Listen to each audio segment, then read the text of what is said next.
poitataya. Utapaisataila by dia saimia.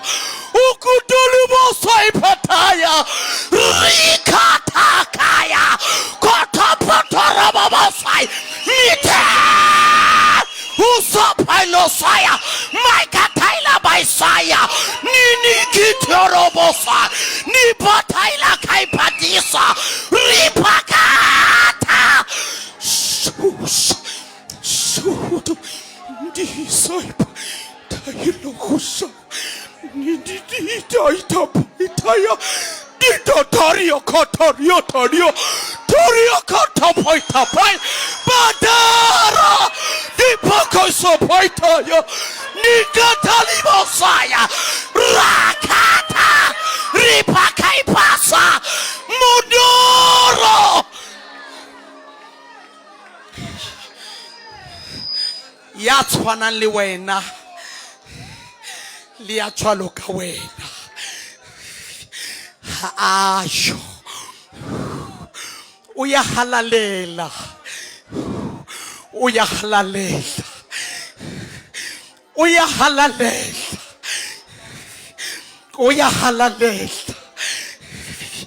kimanya tswana liwena kimanya twaloka wena uyafosa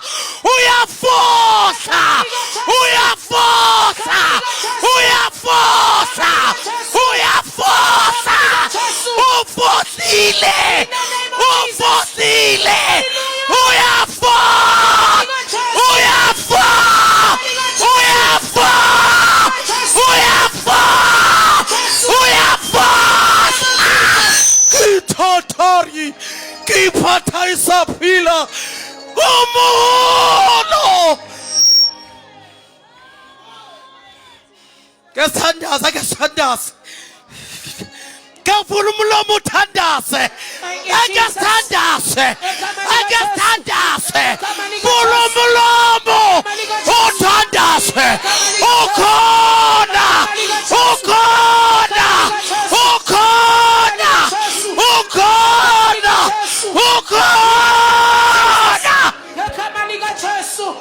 Thank you, our Master.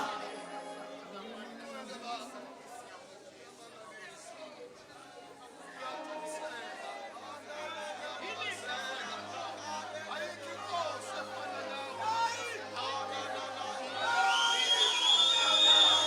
Jesus.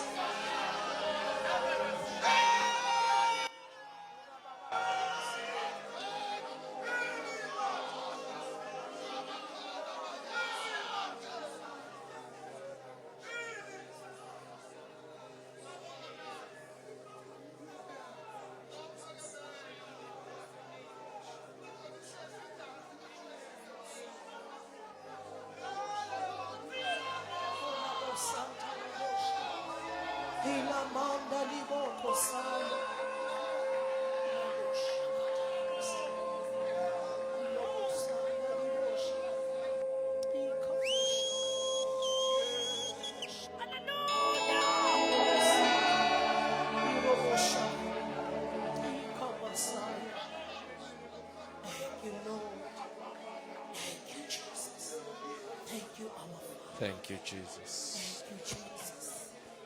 Thank you, Jesus.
Thank you, Jesus. Thank you, Jesus.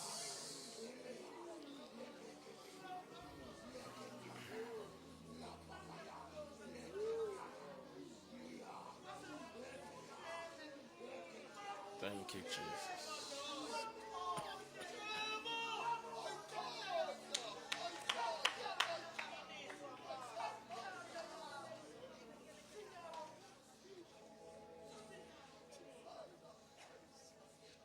Thank you, Jesus. Baba wethu onamandla wonke siyakubonga namhlanje ebusuku. Akekho uNkulunkulu onjengawe. Akekho uNkulunkulu ofana nawe. Siyabonga Baba ukuthi uthembekile. Siyakuzwa namhlanje ebusuku khona phakathi kwethu. Yenza ke Nkosi lokho kuphela wena ongakwenza. We submit under your authority. Siyazithoba phansi kwamandla namagunya onke asezulwini. Sithi ayenzeke intando yakho namhlanje la esikhona njengoba yenzekile ezulwini. Thatha udumo lonke namandla nobukhosi ngegama lika Jesu. Hallelujah. Singahlala phansi. Angithathe lesi sikhathi ngibingelele kakhulu our very host okuyena uNkulunkulu ammisile ukuthi sibe ingxenye yalemvuselelo, the great evangelist uNkosi. Cela sishayele uNkulunkulu izandla kakhulu. Thank you, Jesus. Kuyisibusiso kakhulu ukuthi sibe khona la namhlanje kuzoba ingxenye yalokho uNkulunkulu aqalile kusukela ngosuku lokuqala lwemvuselelo. Amen. Bingelele bonke onyawonhle abakhona, abefundisi kanye nomama bakwabo. Sinibingelele egameni lika Jesu. Amen. Sibingelele obaba bakhona, omama, abafowethu nodadewethu ngegama lika Jesu. Amen. Uma ke inkonzo isika nje kubalekile ukuthi ungandi kakhulu ngoba uNkulunkulu usuke sehambe ibanga lonke afuna ukulihamba. Ukuthi nje ugcizelele kulokhu uNkulunkulu asekushilo bese uhlala phansi. Amen. So angizokuthatha isikhathi eside. Ngiyacela nje masingavula amaBhayibheli ethu encwadini kaJohn chapter number 2. Sibingelele iteam yonke eGKC. Sibingelele nangapha koGubu nangapha kwi-media team yonke, sound desk, siyanibingelela. Amen. Ome phambi kwenu umfundisi uNhleko. Sengiqedile njalo uJesu seyongi-introduce kunina. But ke uyena umfundisi uNhleko. I also see a great friend of mine, the Apostle Makudu. Thank you so much for surprising. What a pleasant surprise. Amen. John chapter number 2 verse number 1. Yes. John chapter 2 verse 1. Kwathi ngosuku lwesithathu kwakukhona umshado eKhana laseGalile.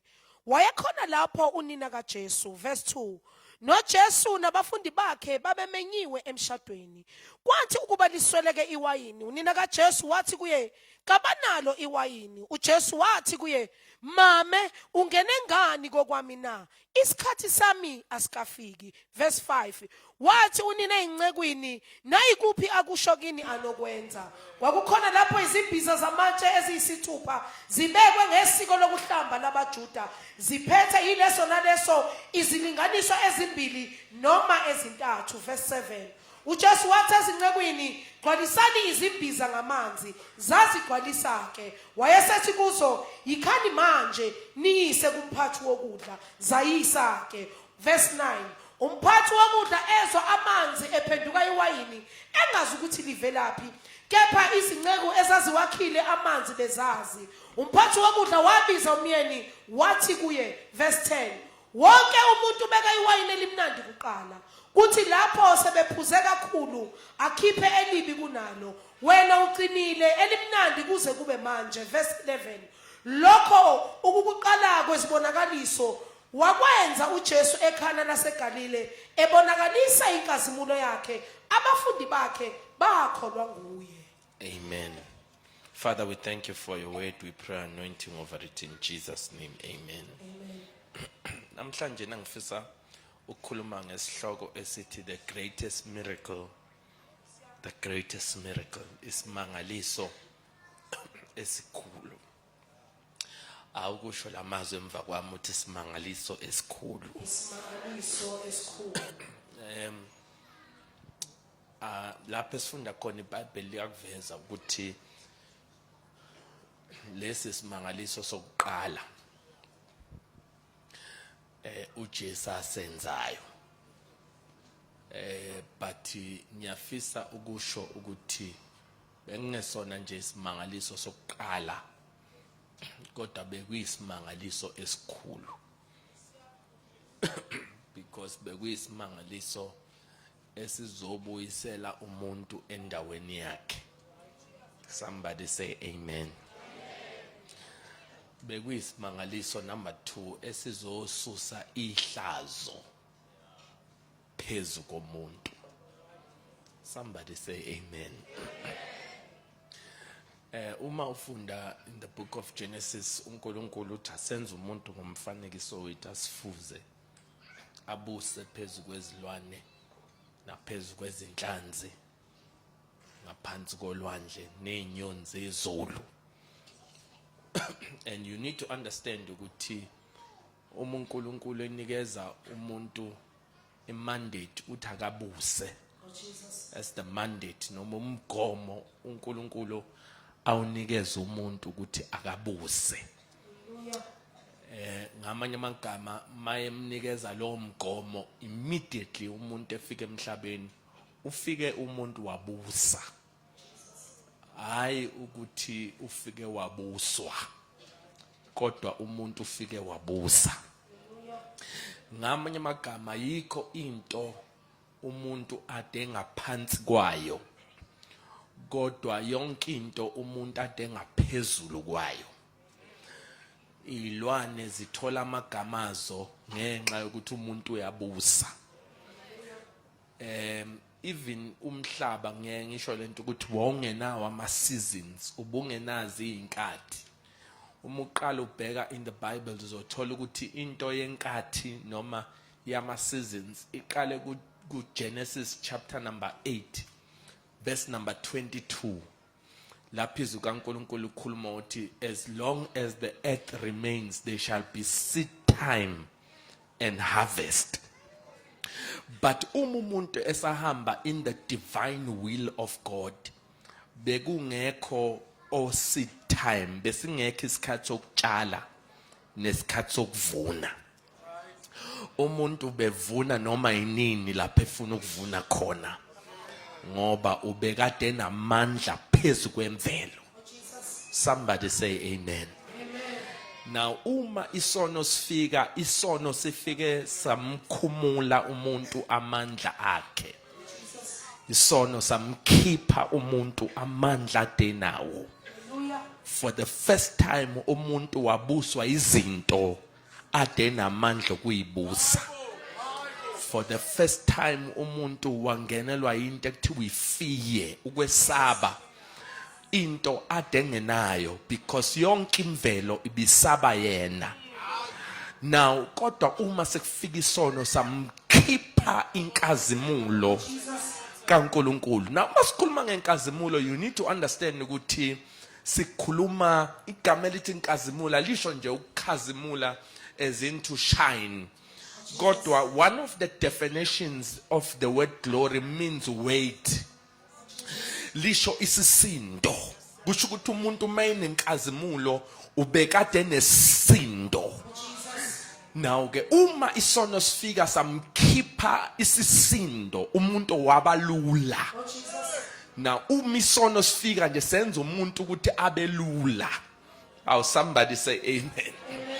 Isono nje make sifika kubaba omdala oseneyingane nonkosikazi sivele simenza abelula. Nisekhona bathandekayo.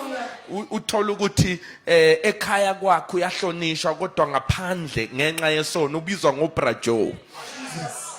Ngoba uselula. But ke lithi iBhayibheli uma ke umuntu esewile esengaphansi kwezimo, you need to understand ukuthi uAdam ngendlela ade namandla ngayo before awe ubekwazi ngisho ubemova at a speed of thought. Okay, aningizwa ubecabanga bese balapha cabanga khona. You know, namhlanje na we move at the speed of cars and flights and money. So mawungenayo mode of transport noma imali awukwazi ukufika lapho ufuna ukufika khona. Kodwa before that lithi iBhayibheli uAdam ubengadinge ukuthi aze afike ngeenyawo. Ubefika as he was thinking. Ubenamandla ukuthi uma kacabanga isimo kumele siphenduke sibe yilento ayicabangayo. Awunisekhona bathandekayo. Now you need to understand ukuthi uma ke umuntu ewa walahlekelwa yiyo yonke leyo dominion, uma ke ilahleka uNkulunkulu uyafika ufika ngoba uNkulunkulu uyakwazi ukuyibophezela kumuntu noma umuntu engasayibophezele kuye. Ufika uNkulunkulu uthi Adam ukuphi na? Lo mbuzo mayembuza wona akambuzi on the basis of ukuthi akamboni. Akambuzi on the state of location. But umbuza on the basis of position. Uthi positionally awukho la engubeke khona. Hayi mayethu ukuthi ukuphi na ukusho ukuthi akamboni ukuthi uyambona ukuthi useWitbank. Uyambona ukuthi uphakathi emalahleni kodwa iposition yakhe uthi awukho kwiposition engubeka kuyona. Utshela umakhelwane you need to come to your position. Now umembuzo ukuthi ukuphi na uthi ngilapha Nkosi. Usethi ngibonile ukuthi nqunu ngaqasha bese ethi uNkulunkulu who told you that you are naked? Ubani okutshelile ukuthi unqunu? Ngamanye amagama uthi uNkulunkulu noma usunqunu kodwa I am still committed to you. Noma usuyibona ngathi wena wonile kodwa mina ngisawuNkulunkulu onomusa phezu kwakho noma sewonile. Oh, somebody say the greatest miracle. Now, uma ke uNkulunkulu embona lithi iBhayibheli wamfica egqoka amahlamvu wayise ebulala isilwane for the first time. We assume because kuthiwa wamgqokisa isikhumba, and isikhumba of an animal. Now it means ukuthi kwadingeka ukuthi kube ne substitution. Kwadingeka ukuthi kube negazi elichithekayo for the first time. Ukuze ubuze bomuntu bungasababikho ambathiswe iskin noma isikhumba sesilwane. Kusukela lapho kwaqala lapho ukuchitheka kwegazi. Nisekhona bathandekayo. Kodwa uma igazi kwezwakala uNkulunkulu ekhuluma kwangazi ukuthi uNkulunkulu uyafunga emazulwini ukuthi noma kunje kodwa ngeke kuhlale kunje. Simuzwe khuluma ethi inzalo yowesifazane kukhona isikhathi esizayo lapho khona iyokhoboza ikhanda lenyoka. Angiyezwa ngizoshumayela kakhulu namhlanje. Somebody say amen. Uthi inzalo yowesifazane iyokhoboza ikhanda lenyoka. Ngami akasho nokuthi inzalo uthi istand. Now meaning ukuthi khona isikhathi esizayo lapho imbewu yowesifazane iyothi mayiphuma isithende sayo sishaya ikhanda lenyoka. Kusho ukuthi noma ikhanda lenyoka lingathi linamandla ensimini yase-Eden, kodwa khona insimi ezayo, insimi yaseGolgotha, lapho kuyovela isithende senzalo yowesifazane. Masike safika siyoshaya ikhanda lenyoka. Hayi ngizomemezela namhlanje ukuthi uJesu mayifika ufika walungisa izinto ezonakala ensimini yokuqala yase-Eden. Wafika eGolgotha washaya khona ikhanda lenyoka. Hlalani phansi bathandana. Now, I'm going somewhere with this. Yabona ke uma into kushaya isithende, wena ungaphila ushawe isithende, kodwa into mawuyishaya ikhanda uyiqeda amandla ayo. Ukuthi noma ingaba negama lokuthi iyaphila, kodwa ngenxa ukuthi ikhanda selishayiwe, noma isingavela usuyisabela into efile, amandla ayo aqedwe siphambano. Ngizosho namhlanje ukuthi amandla kaSathane aqedwe mhla uJoseph esiphambanweni. uSathane akasenawo amandla phezu kwempilo yakho. uSathane akasenawo amandla phezu kwengane zakho. uSathane akasenawo amandla phezu kwenzalo yakho.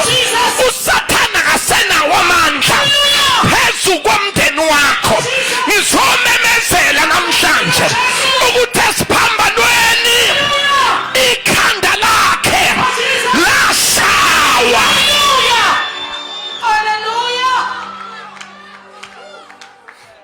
Tshela makansi emshadweni lapha siyakhona. Ngizokhuluma ngomshado. Ngizokhuluma ngomshado bese siyahamba. Now ngifuna ubambele nje. Ngifuna ubambele ukuthi now ke uma uSathane ehlulwa, okusho ukuthi thina asisalweli unqoba, sesilwa enqobeni.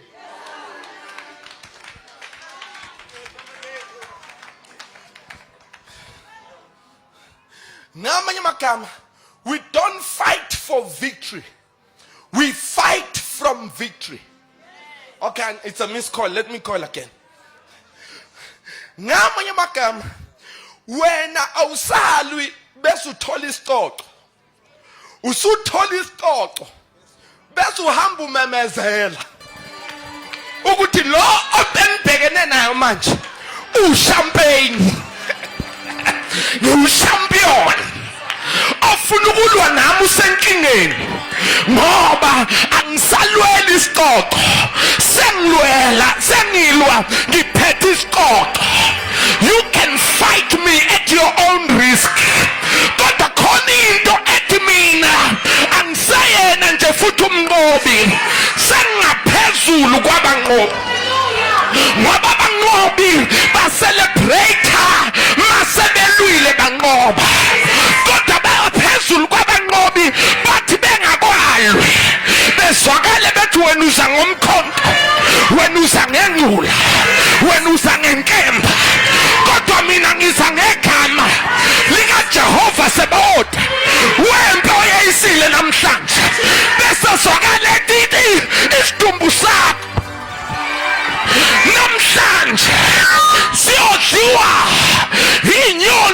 zemozulu nezilwane zasendle. Somebody shout hallelujah. Jesus.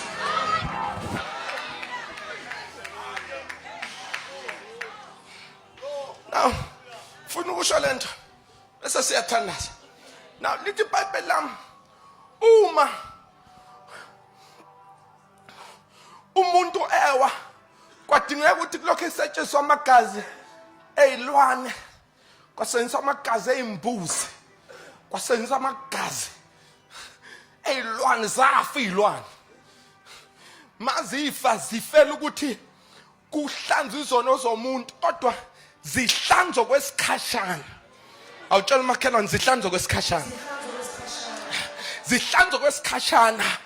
Aphinde one athi mayiqeda nje ukuchitha igazi lapha ealtar makona sekufuna kayohlanganisa izimbuzi, aphinde ahlanganisa amagusha ukuze akwazi ukuthethelelo.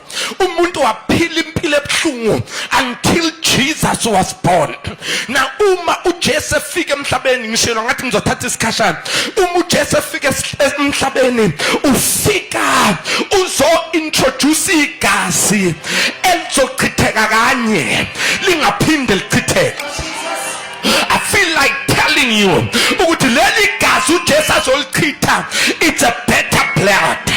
Lisho isivumelwano esingcono, ngoba isivumelwane sezimbuzi nesivumelwane samagusha sihambe siphele, kodwa nasi isivumelwane sikaJesu, isivumelwane esingcono. Uthola makanti it's a better covenant.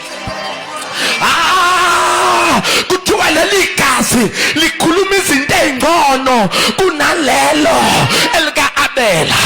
Leli gazi lingcono ngisho kunaleli elabhekwa ngasemnyango, ekwathi uNkulunkulu mayikhuluma wathi mangabona leli gazi ngizodlula, kodwa lelo gazi lahamba la expire.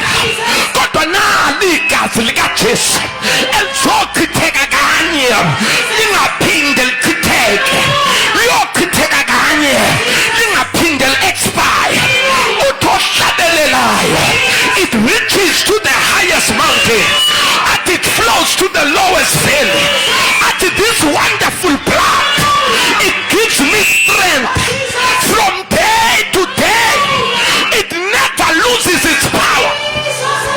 Ngizosho namhlanje ukuthi igazi likaJesu linamandla okuhlanza izono, linamandla okukhulula ababoshiwe, linamandla okukhulula abantu abanamabhadi.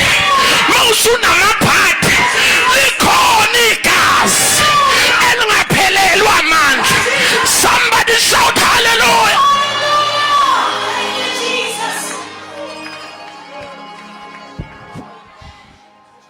Now, la esifunda khona kuJohn chapter number 2, sengiyaqeda. KuJohn chapter number 2 ke. Le ncwadi akusiyo kahle eyomshado. It's a missed call, let me call again. UJohn chapter number 2 nje. Awuzili icontext yalo. Akusiyo umshado. John Makan, the context, ngena kwi-context namhla. I-context akusiyo umshado. I-context kaJohn chapter number 2. Kuthiwa kwakunomshado eKhana laseGalile. Kwabizwa abantu bese kuthiwa noJesu wayemenyiwe. Bese kukhulunywa ngoMaria ukuthi uMaria wayekhona. uJesu menyiwe, uMaria ukhona. Na uma efika uJesu, imshado yalapha ibingafani nemshado yamanje. Bekuyimshado ethatha almost 7 days. Now uma kuwenziwa lemshado bekufune kuyilungiselele. And ububonakala ukuthi uyilungiselele kahle uma iwayini li on par. Now iwayini lapha yana, it was not to be drunk. ngazilutho amenzo phela ke manje ngafika la iwayini bengingelona lokudakwa iwayini bekuyilokujabula okay iwayini was to make people merry not people drunk ngiyazi kunamavesi amaningi abantu abadefenda ngawo utshwala and ngifuna ukusho namhlanje ukuthi make nje waliphuza wadakwa utshwala lo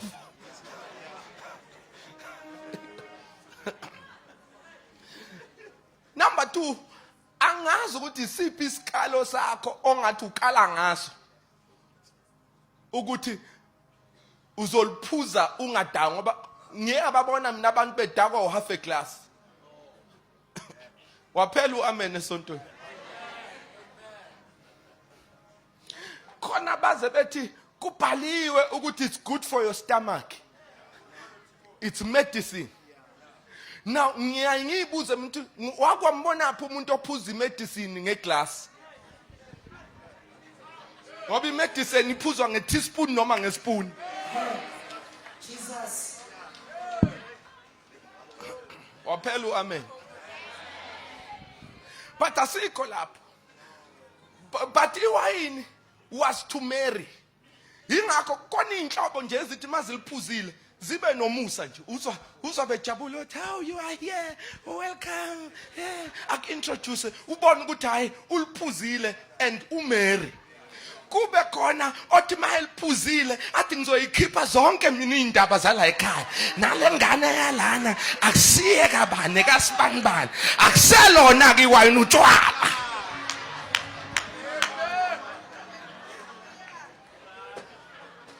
umuntu athi anginisabi mina anginisabi ngangitshana nonke seko Mary usudagi no but let me tell you this ukuthi uma uJesu efika iwayini it was to be Mary bekungele njabulo funa ukukala la it was for happiness but uJesu uzo introduce iwayini engelona ele happiness uzo introduce iwayini le joy because kunomehluko phakathi kwe happiness ne joy happiness is when things happen and you become happy. This is why even on your birthday silindele ukuthi ube happy ngoba it's a happy birthday. Kodwa ijoy it noma kungeyona ibirthday but angisenayo injabulo nje senentokozo ngithokoze izinto zenzeka ngithokoza izinto zingenzekanga uyabona ufika lapho kungasaseka noma uthola promotion noma udemotiwe ngoba you've got joy peace and happiness in your soul. Tell some that I've got joy. Nginejoy ijoy yami ayisacontrola ukuthi ngiholile noma ngiholanga noma ngingaholanga kodwa ngenxa kaKristu Christ in me the hope of glory I can wake up and say I am what God says I am. I can do what God says I can do. I have what God says I have. Kwenze njani sekufika uJesu wathi awusathi ukujabula usuzothokoza siza uPaul ethi thokozani ngiyaphinda futhi nithi thokozani uthokoza kanjani izimo zinje uJesu ophakathi kimi wenza ukuthi izimo zingabisaba nawo amandla phezu kwentokozo yami ngithokoza izinto ihamba kahle ngithokoza izinto ingahambi kahle ngithokoza noma ngikhula ngizwakala ngithi njengoJobe though he slay me yet I will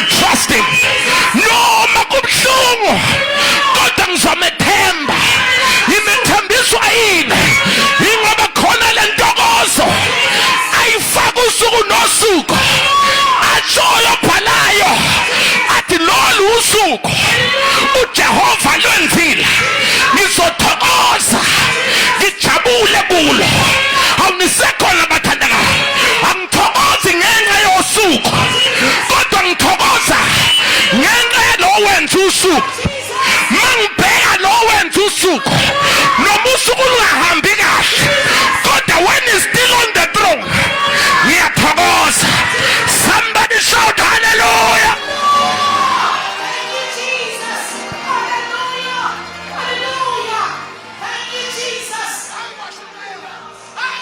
Hlalani phansi sengiyapha.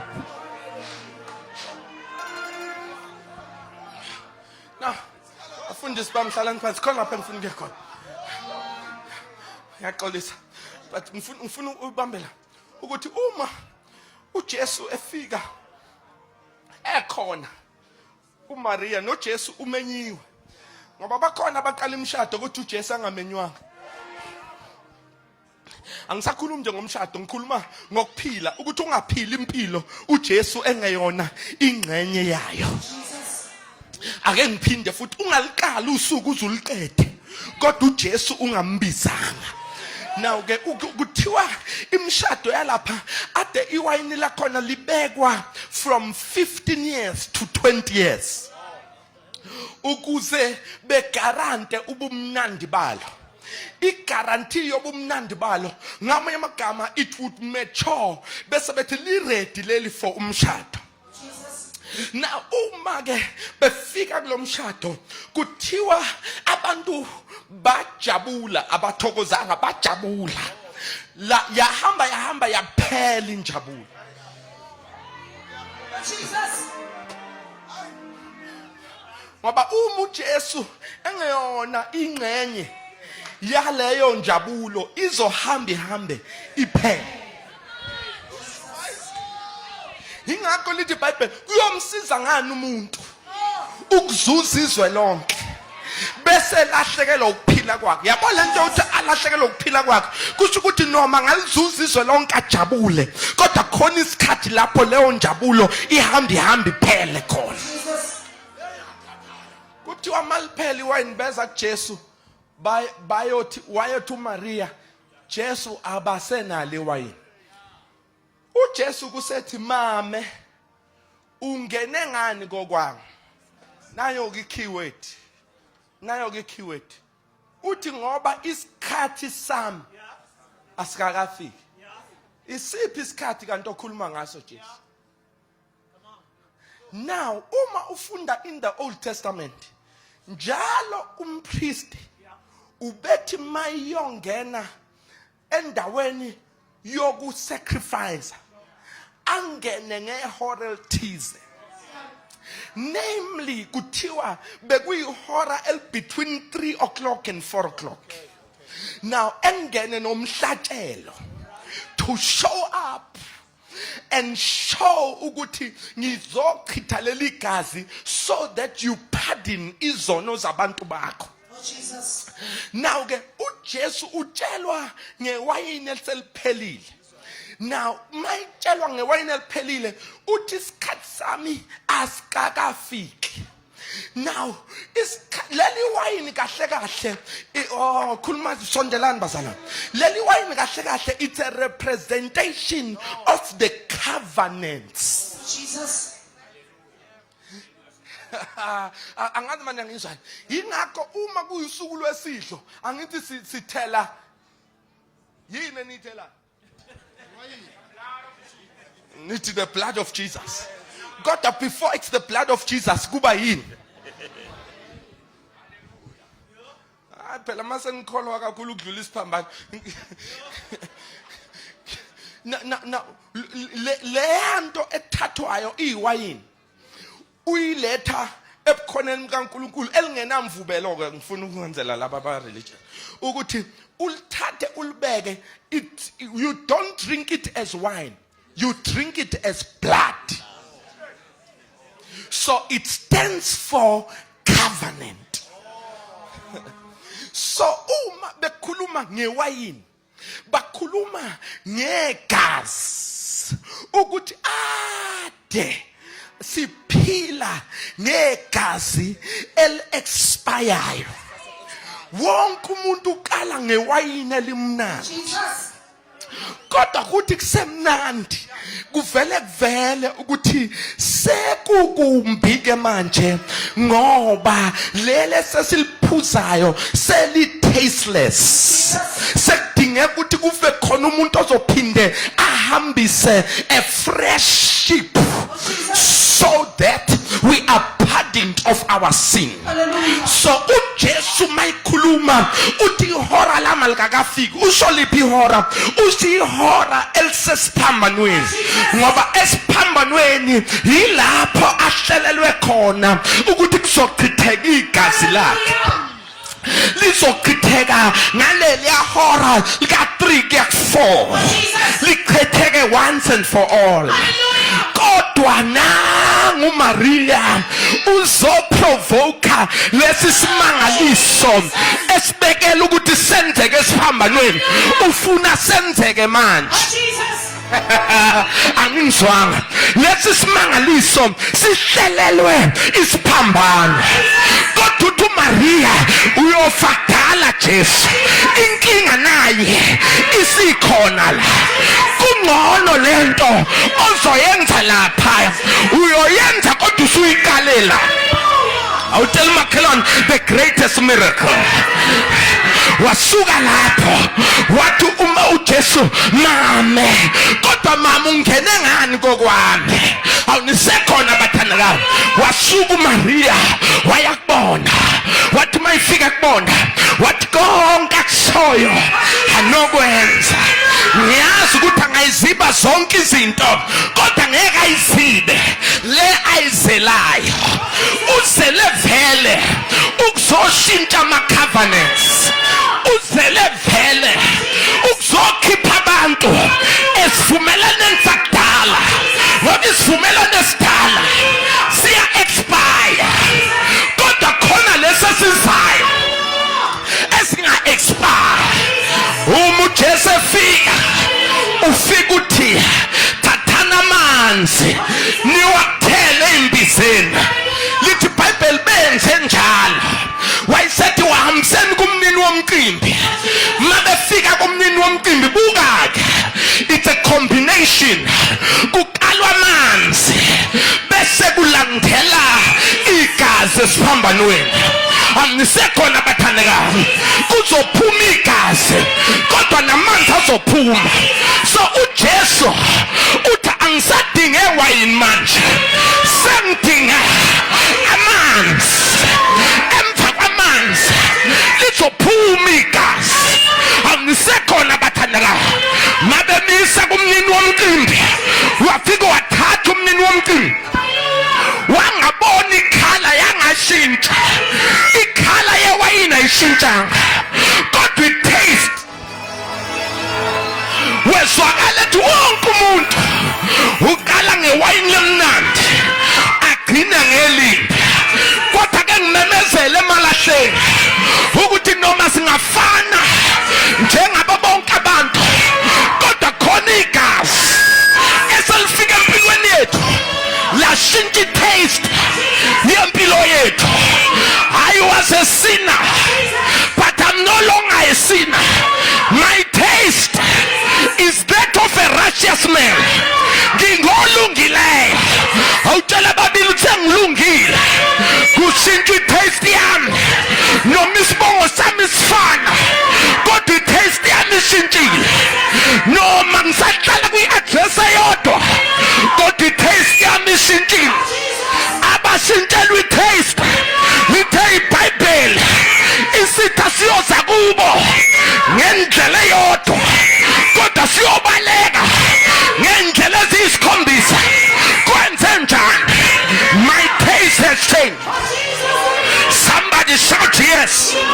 I came to declare ukuthi uyashintshwa itaste yakho.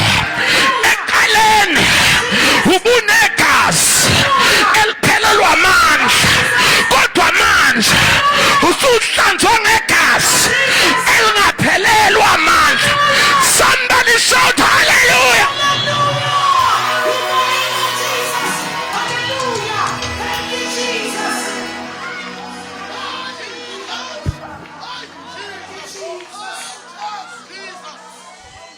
Alamakashatana.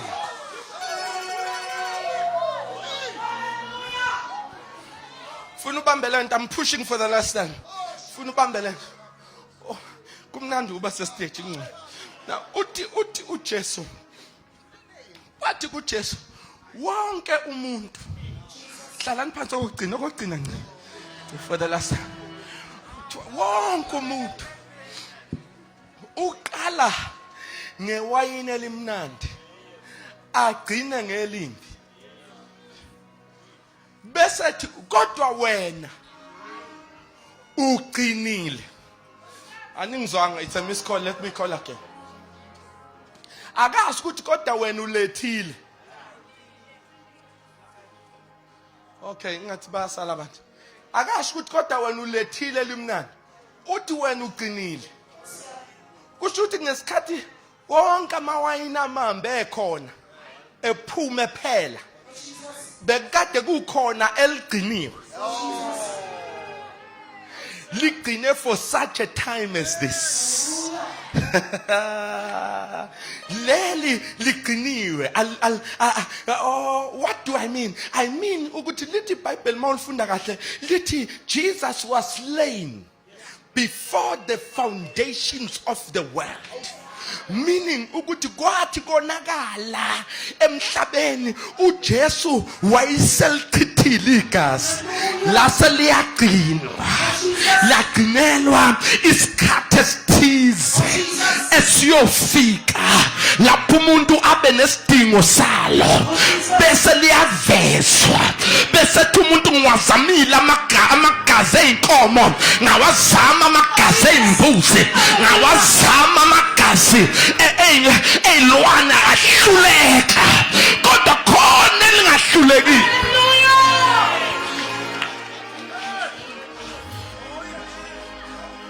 Now let me get to my conclusion. Do you know what the greatest miracle is? The greatest miracle akusikho ukuthi kushintshwe iwayini amanzi aba iwayini. The greatest miracle ukuthi kukhishwe imfihlo yasesiphambanweni yakhishwa la kwasekuthiwa kusukela namhlanje wonke umuntu ozophuza kulali gazi wonke umuntu ozovuma leli gazi limhlanze lowo muntu uyothethelelwa izono zakhe. Oh, let me close it here. Ngizovangela ke namhlanje. The greatest miracle akusilo iwayini. The greatest miracle ukuthi igazi lika Jesu lifike lasithethelela izono. Hallelujah. So the greatest miracle bazalwane ukuthethelelwa kwezono. Oh, okay. Konje sesiphila esikhathini sama faith water nama faith towels nama faith oils. Ubona abantu bebambe online bedlala ngathi ko TV abantu bethi woza ngizobe ngilapha bambana ulayini kuzobe ziyenzeka imangaliso kuphenduke inkumbi zabantu zize esibhedlela. Amasonto namhlanje akusekona amasonto sekwaba izibhedlela ngoba kugcwele iguli. Anoma amen ungaphela. Kugcwele iguli eyifike zibekwe izandla qedwe kuthiwa nawo ama products lapha ya ekhoneni uyohlala uhamba mayiphela uphinde ubuye aphinde usebenzise kube ngconywana uphinde ubuye uphuza iwayini el-expireyo selikhona igazi lika Jesu elihlanza izono kodwa usabambelele emagazini expired. But I came to declare to somebody ukuthi nasi simangaliso esikhulu sokuthethelela kwezono.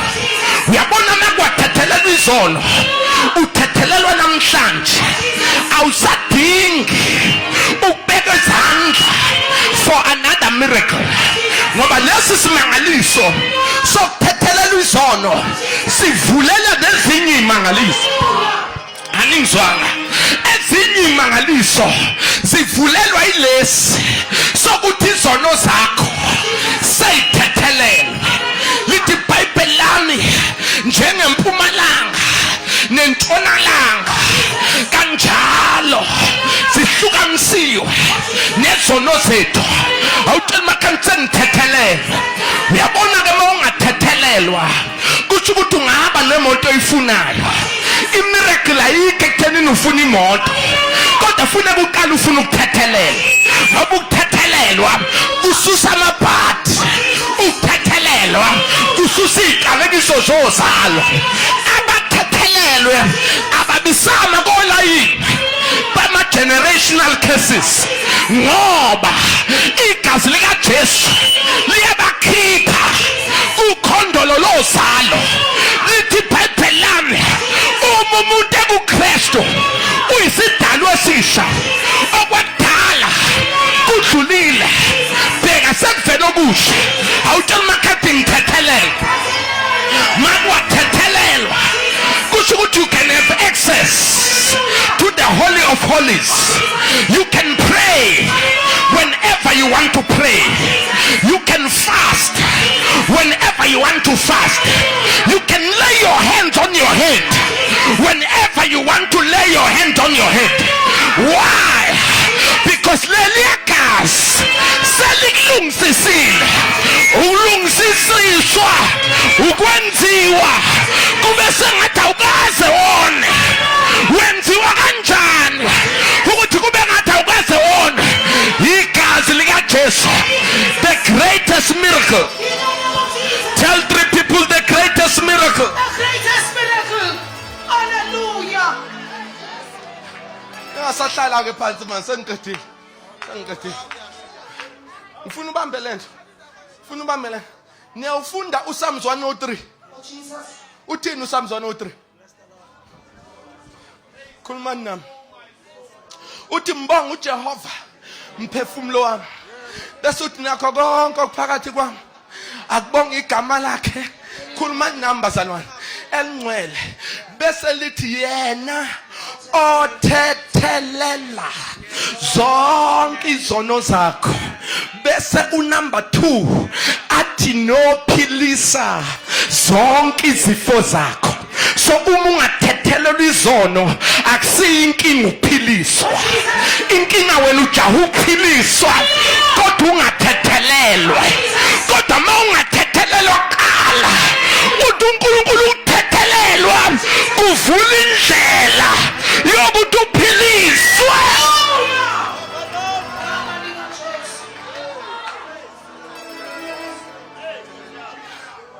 Abanye baguliswa izifo baguliswa izono.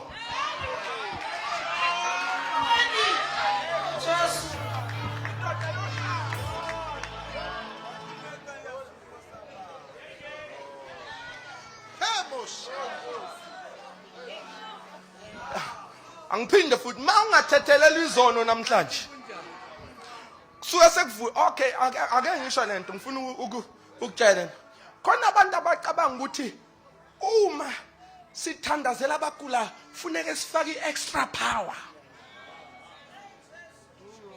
size sibashaye ukuze kuzwakala ukuthi sekufika amandla okuphila. Hey awekho amandla okuphila engekho ukuthethelela ngoba lithi iBhayibheli yena othethelela same power athethelela izono is the same power aphilisa izifo. Ngamanye amagama ungaba nento esegazini lakho for years ohamba nayo ulokhu ukhulekela ungaphili until uzuthethelela izono.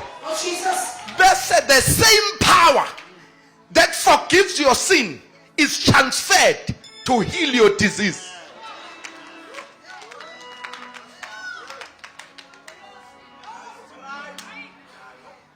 Ake ngisho lento bese ngiyavala. Akusasa so give me Jaya, it's fine. Namhlanje bese ngezile uzo give me Jaya. But ngifuna ubambela ukuthi uma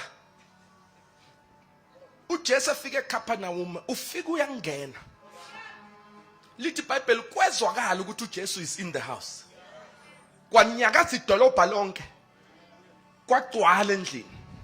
Magcwala endlini kwavalwa, kwafika amadoda awu4 aphethe indoda eyodwa ofe uhlangothi. Maye befika na bafika sekuvaliwe, base bayovula kwathi ngikhuluma about there is another way. Noma ingavalwa le phamba kwakho kodwa there is another, awutshela maka there is another way, there is khona indlela yokholo, khona indlela othi noma usuvalelwe kodwa makwangena ngayo ungasakwazi ukuvaleleka. But angikho lapho namhlanje. Lithi iBhayibheli bafike bavula uphahla. Mabevula uphahla bayehlisa indoda. Yathi mayehla indoda, wathi uJesu mayibona, wathi hey ndodana, izono zakho zithathelelwe. Oh, somebody say the greatest miracle.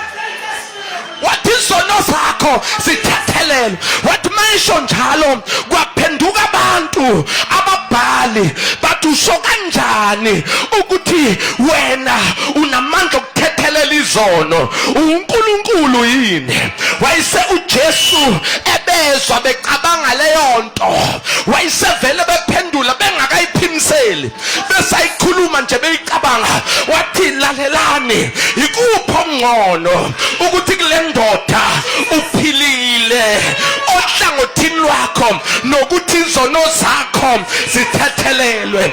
Kodwa usethi ukuthathelelwa kwezono ikhona okuzoyinikeza i-access yokuthi namhlanje ngithi ndodana vuka uthabathe uhlaka lwakho uhambe. Ngiyayibona le ndoda iphuma, mayiphuma igijima, bathi abantu yes yakwazi wena adufa uhlangothi uthi awume kancane. Indaba yami ayikho hlangothini, indaba yami isekuthenini izono zami zithathelelwe. Ungibona nginjena, angikalanga la, ngakala ngathathelelwa. Awutshela umakhankala uthathelelwe kuqala. I was a sinner, but when Jesus came and forgave my sins, now I'm a saint. I am blood washed. I can access whatever I want to access. Dinamandla okwenza konke ngaye uKristu ongithathelela. Somebody shout yes. Wabo wafika endodeni eyaqala yaphiliswa, yayisihleli for 38 years ngasekhibini. Lithi iBhayibheli belokhe bengena, mabelokhe bengena wafika uJesu. Wathi uJesu uyathanda ukusinda na? Yathi lo ndoda akunamuntu okungifaka. Wathi uJesu sukuma uthabathe uhlaka lwakho uhambe. Yavuka yathwala izinto adithwele yagumaguma. Wathi mayifika ethempelini wabona ukuthi noma isiphilile kodwa ikakasitholi isimangaliso esikhulu, ngoba isimangaliso esikhulu eso sustaina lokhu kuphila ukuthi athi stop sinning, yeka ukona, or something worse may happen to you. Ngamanye amagama uthi uJesu, you need to receive the greatest miracle, which is the forgiveness of sin. Everybody stand on your feet and saying ithathelelwe. Awuthi sengiyaphila ngoba ngithethelelwa, nginamandla ngoba ngithethelelwa, ngingenza konke ngoba ngithethelelwa, ngingayithola ipromotion ngoba ngithethelelwa, ngingalithola ibhizinisi ngoba ngithethelelwa. Asikho isikhali esibekelwe mina esiyophumelela, nolimo olunokungivukela lunokwahlulela. Kwenze njani? Ngithathelelwe.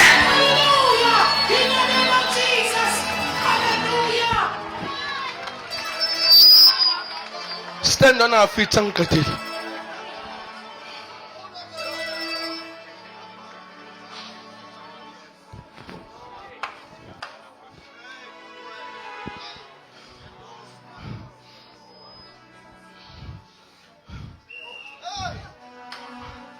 Hola makashatana.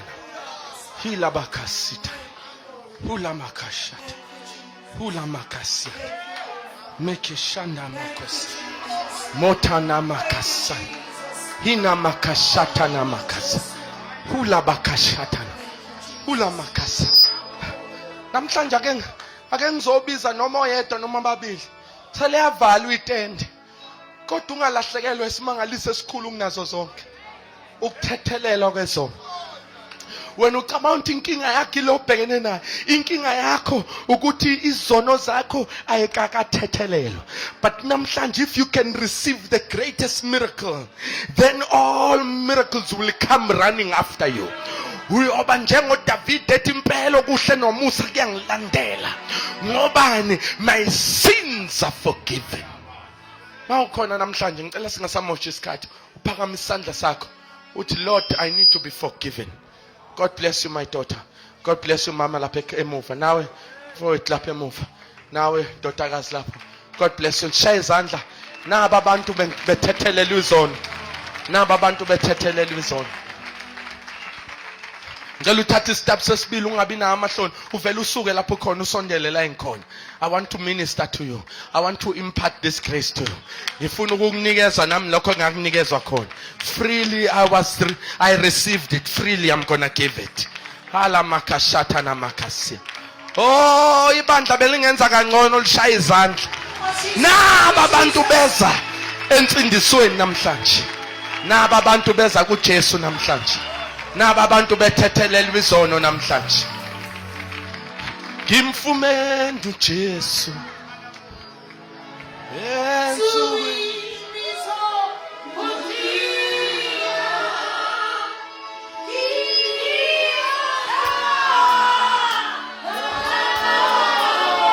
Solo namhla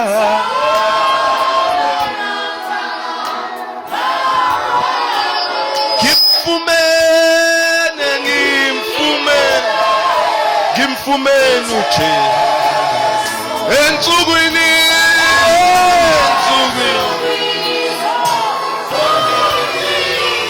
ngizohlala naye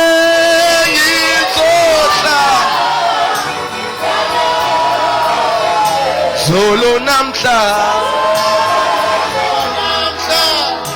naphana athe ngimfumene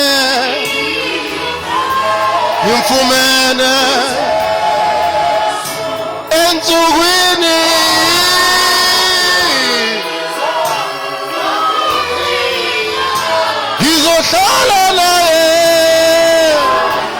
ngizohlala naye Zolo namhla naphakade Zolo namhla naphakade Cela thina sime ngaphambili siphakamisa izandla ibandla libalekelele nisho lamazwi emva kwami Nkosi uJesu namhla ngiza kuwe nezono zami ngiza kuwe ngizegazini lakho elihlanza izono ngiza kuwe egazini lakho elikhuluma ukungcono kunegazi lika Abela igazi lenkukhu lihlanza izono igazi leimbuzi lihlanza izono igazi lamajuba lihlanza izono kodwa igazi lakho lihlanza izono zami ngitethelela amacala ami ngifihle kuwe nqaba yami ngiyakholwa ngenhliziyo ngiyavuma ngomlomo ukuthi wena uyinkosi eyafa yavuka manje ihlele ngakwesokunene sika uNkulunkulu bhala igama lami encwadini yakho yokuphila ngiyakholwa ukuthi ngelinye lamalanga ngiyohlwitha nabahlwithayo amen baba siyabonga lithi izwi lakhe izulu liyahlokoma ngokuphenduka kwesono esisodwa. Naba beze kuwe abazange esontweni, beze kuwe uNkulunkulu wethu ongcwele, abazange kumfundisi ethize kodwa beze kuwe thwala elimiyo. Wena wawukhona mhlaba ungakasekelwa, wawukhona mhlaba ungakabibikho, wena wahlatshwa ngenxa yeziphambeko zethu. Thatha udumo, imbeko nobukhosi ifonele wena wedwa. Wena wabhodla ehlane kwehlimana, wena wabhodla eCalvary kwabaleka ilanga, wabhodla phezu kolwandle olubovu lohlukana phakathi, wena wabhodla ekhana amanzi aphenduka iwayini. Thatha udumo, hila bozale khande hadima na khombele shahida tamande. Bafihle uNkulunkulu wethu onamandla onke, bafihle egazini baba wethu onamandla onke, ilwe izimpi zabo. uNkulunkulu wethu ongcwele, yamkela indumiso ekushoneni kwelanga. In Jesus mighty name we have prayed. Amen. Bonke labo mephambili angazi ubani ubhala amagama. Siye ngalena sikwazi ukuthi sinihambele bazalwane. Singa waste ama resources ukuthi sishumayele, sivangele, siphinde sihambe sinishiye nihlakazekile. Singazi ukuthi sinishiye kuphi. At least when you have your numbers, sikwazi unihambele emakhaya, sikwazi kunithandazela, sikwazi kuninikeza direction. If you are not doing anything here, we will leave you emntwini oyedwa ukuthi nanga umfundisi or naba abafundisi. Ungamani uhlale phansi ungabhalisanga igama lakho ne cell phone number so that siyenze follow up. Nkosi yomo sinibusise. Sicela senini lena nibhalise just amagama. Amen. Hallelujah. Hallelujah. Hallelujah. For thine is the kingdom, the power and the glory forever, forever, forever.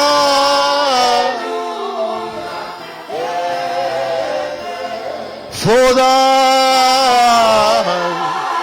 thine, the power, forevermore, forever, forever. Oh, amen. For thine, the power, forever,